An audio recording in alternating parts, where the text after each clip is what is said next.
Assalamualaikum warahmatullahi wabarakatuh. Hello everyone, how are you today? I hope you are doing well. Ya, perkenalkan, nama saya Winanti. Saya dari kelas 3 TBIA akan menjelaskan materi mengenai pembagian hadis ditinjau dari segi kuantitas dan kualitasnya. Nah, sebelum kita lanjut, aku punya pertanyaan nih. Kalian tahu nggak apa itu hadis?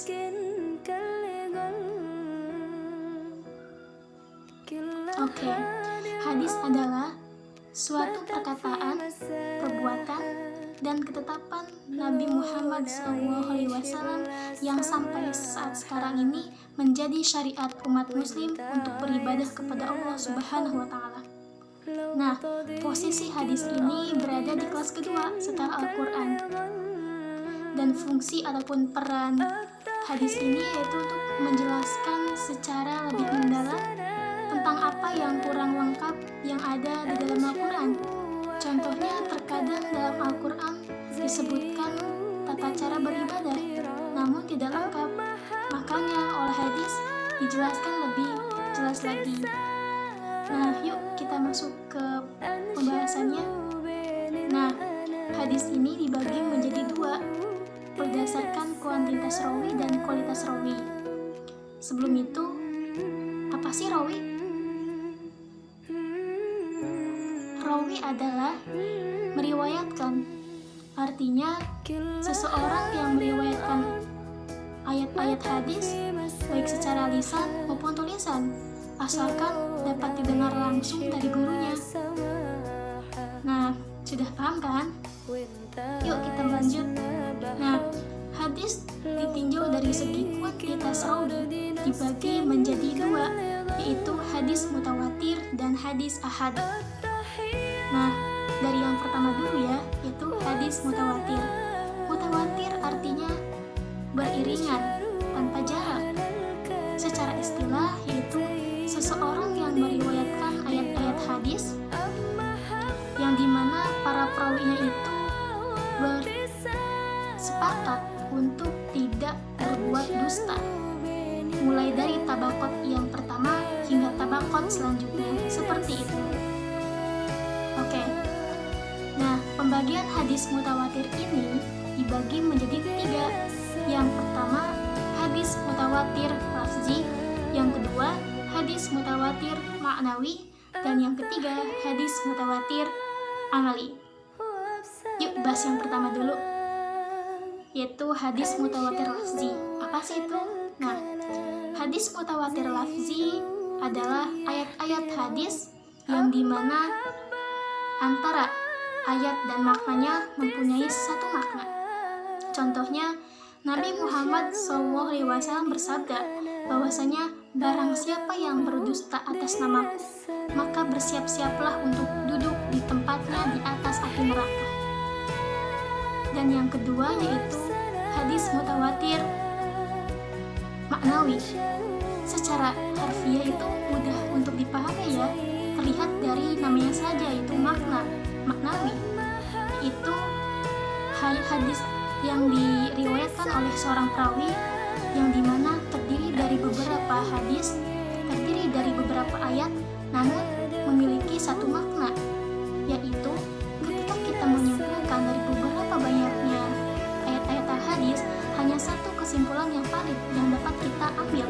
Contohnya yaitu Abu Musa al-Asy'ari berkata bahwasanya Nabi Muhammad SAW tidak pernah mengangkat kedua tangannya sampai nampak putih ketiaknya kecuali dalam sholat istisqa. Nah, dan yang terakhir yaitu hadis mutawatir amali. Ini juga sangat mudah untuk dipahami ya teman, karena terlihat dari namanya saja, yaitu amali. Amal yaitu perbuatan. Artinya hadis-hadis yang dimana berisikan tata cara beribadah yang diajarkan oleh Rasulullah selama hidupnya. Contohnya hadis-hadis tentang tata cara beribadah sholat, puasa, zakat, haji, dan lain sebagainya. Seperti itu ya teman. Nah, sekarang kita lanjut ke pembagian hadis yang bisa ditinjau dari segi kuantitas, yaitu hadis ahad. Apa sih hadis ahad itu? Nah, ahad sendiri merupakan bentuk jamak dari kata wahid. Wahid artinya satu, sedangkan ahad artinya bilangan satuan, bisa 1, 2, 3, sampai 9. Dan secara istilah, hadis ahad adalah sebuah hadis yang diriwayatkan oleh perorangan, bisa 1, 2, 3, tetapi tidak bisa mencapai bilangan seorang perawi untuk meriwayatkan hadis pada hadis mutawatir. Nah, hadis ahad dibagi menjadi dua, yaitu hadis masyhur dan ghairu masyhur. Hadis masyhur adalah hadis yang dimana sudah terkenal, sudah populer, diketahui, dikenal banyak orang. Contohnya ada hadis di kalangan para ulama, hadis di kalangan para ahli sufi, hadis di kalangan para ahli fikih, dan lain-lain. Sedangkan hadis ghairu masyhur dibagi menjadi dua, yaitu hadis aziz dan hadis gharib. Hadis aziz artinya aza, yaitu jarang, yang dimana memiliki arti seorang perawi yang dimana ketika meriwayatkan sebuah hadis kurang dari dua di setiap sanadnya. Sedangkan hadis gharib artinya munfarid, itu sendirian, seorang perawi yang meriwayatkan hadis secara sendirian, baik sendirian secara iman maupun sebagainya. Nah, setelah kita mempelajari mengenai hadis ditinjau dari segi kuantitas rawi, sekarang kita akan mempelajari mengenai hadis ditinjau dari segi kualitas rawi.